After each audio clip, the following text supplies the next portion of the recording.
নমস্কাৰ এই ভিডিঅ'ত আসাম টেট 2021 অসমীয়া বিষয়ৰ কেইটামান প্ৰশ্ন উত্তৰ আলোচনা কৰিব ওলাইছোঁ।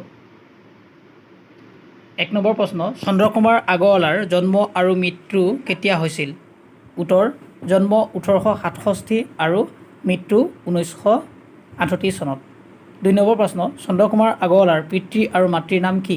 উত্তৰ, পিতৃ হৰিবিলাস আগৰৱালা আৰু মাতৃ মল্লমা আগৰৱালা। 3 নম্বৰ প্ৰশ্ন, চন্দ্ৰকুমাৰ আগৰৱালাৰ কবিতা পুথি কেইখন হ'ল? উত্তৰ, প্ৰতিমা 1914, বিন বৈৰাগী 1923 আৰু চন্দ্ৰামৃত 1967। 4 নম্বৰ প্ৰশ্ন, চন্দ্ৰকুমাৰ আগৰৱালাৰ আলোচনী কেইখন হ'ল? উত্তৰ, অসমীয়া, বাঁহী, তিনিদিনীয়া অসমীয়া, সাতদিনীয়া অসমীয়া আদি। 5 নম্বৰ প্ৰশ্ন, জোনাকী আলোচনীত প্ৰথম সংখ্যাত প্ৰকাশ পোৱা চন্দ্ৰকুমাৰ আগৰৱালাৰ প্ৰথম অসমীয়া ৰোমান্টিক কবিতাটো হ'ল? উত্তৰ, বনকুঁৱৰী।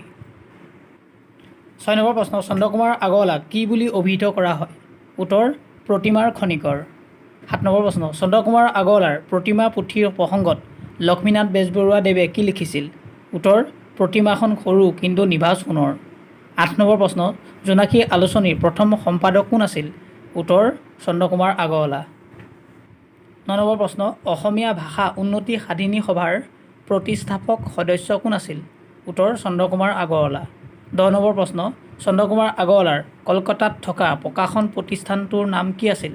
উত্তৰ, আসাম প্ৰিণ্টাৰ্ছ এণ্ড পাব্লিছাৰ্ছ।